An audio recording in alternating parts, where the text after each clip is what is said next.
साथियों नमस्कार। मेरे 45वें वीडियो में आप सबका स्वागत है। आज मैं जिस विषय पर बात करने जा रहा हूं वह विषय शिक्षा के विद्यार्थियों के लिए और विशेष तौर पर भाषा पढ़ाने वाले विद्यार्थियों के लिए बहुत ही महत्वपूर्ण हो सकता है। यह विषय है भाषा और लिपि के बीच के अंतर का। अगर हम ये सवाल किसी से भी पूछें कि क्या भाषा और लिपि में अंतर होता है, तो लगभग हर व्यक्ति बहुत ही विश्वास के साथ हमें भाषा और लिपि के बीच के अंतर गिनवाने लगेंगे। ऐसा ही कुछ मेरी कक्षा में भी हुआ जब पिछले वीरवार को मैं अपने बीएड के विद्यार्थियों के साथ इस विषय पर बात करने के लिए उतरा। मैंने उनसे सवाल पूछा कि क्या उन्हें लगता है कि भाषा और बोली में कोई अंतर होता है, तो वे कहने लगे कि हाँ। ये पूछने पर कि उनकी समझ से भाषा और बोली में क्या अंतर होता है, तो उन्होंने 4 अंतर गिनवाए। ये वे विद्यार्थी हैं जो कि बीए और एमए हिंदी में करके आए हैं। इनमें से बहुत सारे ग्रेजुएट हैं और कुछ विद्यार्थी जो हैं वो पोस्ट ग्रेजुएट हैं हिंदी साहित्य में। तो उन्होंने जो 4 अंतर गिनवाए, वे पहला अंतर है कि भाषा की लिपि होती है, बोली की नहीं होती। दूसरा अंतर यह है कि भाषा का व्याकरण होता है, लिपि का नहीं, बोली का नहीं होता। तीसरा अंतर यह है कि भाषा में साहित्य लिखा जाता है, बोलियों में साहित्य नहीं होता। और चौथा अंतर यह है कि भाषा एक व्यापक क्षेत्र में बोली जाती है, जबकि जो बोली है वह सीमित क्षेत्र में और बहुत कम लोगों के द्वारा बोली जाती है। तो आइए इस मुद्दे को तार्किकता के साथ समझने की कोशिश करते हैं कि ये जो 4 अंतर बताए गए हैं, यानी अंतर करने के जो 4 आधार बताए गए हैं, इनमें कोई तार्किकता है भी या नहीं भी है। आइए सबसे पहले हम लिपि के सवाल को लेते हैं। ये ऐसा अंतर है जो कि गाए बगाए लोग बहुत आसानी के साथ बता देते हैं कि भाषा और बोली में लिपि का अंतर है। अब सवाल यह है कि क्या हिंदी की अपनी कोई लिपि है? अंग्रेजी की अपनी कोई लिपि है? अरबी और उर्दू की अपनी कोई लिपि है? तो हमें उत्तर मिलता है कि नहीं। हिंदी ने देवनागरी को उधार लिया है, अंग्रेजी ने रोमन को उधार लिया है, उर्दू और अरबी ने फारसी लिपि को उधार लिया हुआ है। तो एक तो इसका बहुत सामान्य सा विश्लेषण है कि दुनिया में जितनी भी भाषाएं बोली जाती हैं उसके हिसाब से, उसके अनुपात में जो लिपियां हैं वह बहुत ही कम है। भारत में भी जितनी भाषाएं बोली जाती हैं उसके हिसाब से लिपियों की संख्या बहुत ही कम है, और ऐसी भाषाएं हमें बहुत कम मिलेंगी जिनकी अपनी लिपि है। तो हम अन्य अन्य लिपियों से जो है अलग अलग भाषाओं का काम चलाते हैं। अब एक और सवाल ही है कि हम क्या हिंदी भाषा में रोमन लिपि का इस्तेमाल करके व्हाट्सएप पर मैसेज नहीं भेजते, या हम अंग्रेजी भाषा के शब्दों को देवनागरी में लिख करके नहीं भेज सकते? ऐसा आसानी से किया जाता है और किया जा सकता है। रमाकांत अग्निहोत्री ने अपने एक पेपर कौन भाषा कौन बोली में ये समझाया है कि जो दुनिया की कोई एक भाषा दुनिया की सभी लिपियों में लिखी जा सकती है और दुनिया की सभी भाषाएं किसी एक लिपि में लिखी जा सकती है। तो इसलिए तर्क के आधार पर और भाषा वैज्ञानिक आधार पर भाषा और बोली में लिपि के आधार पर अंतर करना कोई तार्किक अंतर नहीं है।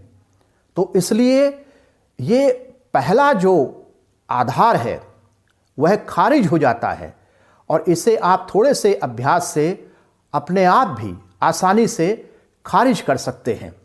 अब हम दूसरे आधार को उठाते हैं। वह आधार क्या है? वह है व्याकरण के होने और न होने का। बहुत ही आसानी से लोग कह देते हैं कि भाषा का व्याकरण होता है, बोलियों का व्याकरण नहीं होता। चलिए इसे हम एक आध उदाहरण से समझते हैं। जैसे कि ब्रज भाषा का एक वाक्य है, मोए जानो है। अब इस वाक्य में 3 पद हैं, मोए जानो है। अगर हम गणित का उपयोग करें और इसके जो 3 फैक्टोरियल है उस सूत्र का इस्तेमाल करें कि 3 फैक्टोरियल कितना होता है, तो हमें पता चलता है कि 3 फैक्टोरियल जो है वो 6 के बराबर होता है। यानी जो ये 3 पद हैं, इन्हें अगर हम रीअरेंज करें, इनको हम अलग अलग तरीके से सजाएं, तो हम इन 3 पदों को 6 तरीके से सजा सकते हैं। जैसे मोए जानो है, ये आपके स्क्रीन पर दिखाई दे रहे हैं। मोए है जानो, जानो है मोए, है जानो मोए, जानो मोए है मोए जानो। ये 6 तरीके से हम इन 3 पदों को सजा सकते हैं। तो क्या जो ब्रजभाषी हैं वह इन 6 के 6 जो तरीके हैं उनको स्वीकार करेंगे, या कहेंगे कि नहीं, इनमें से जो कुछ तरीके हैं, कुछ अरेंजमेंट हैं इन 3 पदों के, वह स्वीकार्य नहीं है।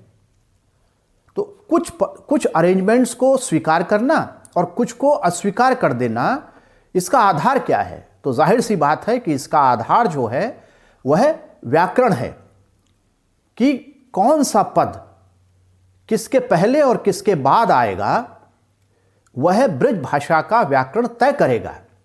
और इसलिए ब्रजभाषी इन 6 के 6 जो पद हैं उनको स्वीकार नहीं करेंगे। इसी तरह से अगर हमारे पास कोई 4 पदों का वाक्य हो तो उसे हम 24 तरीके से लिख सकते हैं।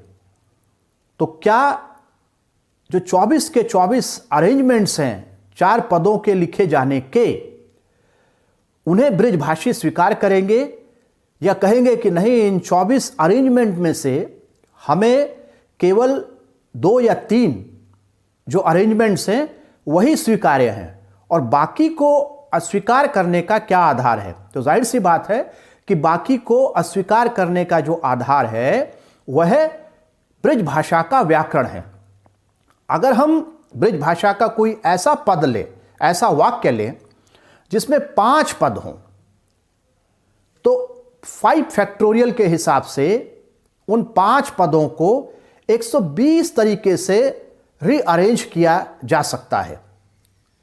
तो वो जो 20 तरीके हैं उन 5 पदों को अरेंज करने के, क्या ब्रजभाषी उन 120 तरीकों को स्वीकार करेंगे, या कहेंगे कि नहीं, इनमें से भी, यानी इन 5 पदों के केवल 2 या 3 अरेंजमेंट ही उन्हें स्वीकार्य हैं और बाकी सारे अरेंजमेंट, लगभग 117-18 के आसपास जो अरेंजमेंट्स हैं वह अस्वीकार्य हैं। तो वो जो 5 पदों के 117-18 अरेंजमेंट्स को अस्वीकार करने का आधार क्या है? जाहिर सी बात है कि वह आधार जो है वो व्याकरण से निकल करके आता है। तो हम इस आधार पर आप अपनी अपनी जो मातृभाषाएं हैं, किसी की गढ़वाली हो सकती है, कुमाऊनी हो सकती है, भोजपुरी हो सकती है, मगही हो सकती है, गोरखाली हो सकती है, या और कोई भी भाषा जो है वो चुन लें और इसका अभ्यास करके देखें कि क्या व्याकरण सचमुच में उनकी मातृभाषाओं का नहीं है, जिसकी वजह से उनकी मातृभाषाओं को बोली कहा जाता है। यह एक आसान सी प्रैक्टिस है जिसके आधार पर हम ये जो अतार्किक आधार है कि भाषा और बोली में जो अंतर है वह इस वजह से है कि भाषा का व्याकरण होता है और बोली का व्याकरण नहीं होता। हम इस आधार को बड़ी आसानी से खारिज कर सकते हैं। तो यहाँ पर हमने देखा कि विद्यार्थियों के द्वारा बताया गया जो दूसरा आधार है, यानी व्याकरण के होने और न होने का, उसे हमने खारिज कर दिया। तो यहाँ पर जो 4 आधार बताए गए थे विद्यार्थियों के द्वारा, उनमें से 2 आधारों को हमने थोड़ा सा विश्लेषण करने से, थोड़ी सी तार्किकता का उपयोग करने से और थोड़ा सा जो है अलग अलग भाषाओं के वाक्यों का विश्लेषण करने से खारिज कर दिया। इसी तरह से हम जो बाकी के 2 आधार हैं उनका विश्लेषण कर सकते हैं और उनकी जो तार्किकता है उसको चेक कर सकते हैं बहुत आसान से। जैसे उदाहरण के लिए ये कहा जा रहा है कि जो भाषा है वह बहुत व्यापक क्षेत्र में बोली जाती है, बहुत ज़्यादा लोगों के द्वारा बोली जाती है, और बोली जो है वो सीमित क्षेत्र में बोली जाती है, बहुत कम लोगों के द्वारा बोली जाती है। लेकिन अगर आप मिनिस्ट्री ऑफ होम अफेयर्स के द्वारा जो ऑफिशियल लैंग्वेजेस हैं उनके डेटा पर नज़र डालें तो आपको पता चलेगा कि भारत सरकार के हिसाब से पिछले 40 सालों में संस्कृत बोलने वालों की जो संख्या है वह 0% है, 0 है प्रतिशत में, और उसके बाद भी उसे भाषा के आधार पर 8 शेड्यूल में जगह मिली हुई है, जबकि संस्कृत की तुलना में ज़्यादा संख्या में बोली जाने वाली गढ़वाली, कुमाऊनी, भोजपुरी को 8 शेड्यूल में जगह नहीं मिली है। और ऐसी बहुत सारी भाषाएं हो सकती हैं जो 8 शेड्यूल में जगह नहीं पाए हुए हैं, लेकिन संस्कृत जिनके बोलने वालों का प्रतिशत 0 है और ये भारत सरकार कह रही है, उसके बाद भी संस्कृत को 8वीं अनुसूची में जगह मिली हुई है। तो इस डेटा का भी अगर हम इस्तेमाल करें तो हम बड़ी आसानी से जो चौथा तर्क है उसे भी खारिज कर सकते हैं।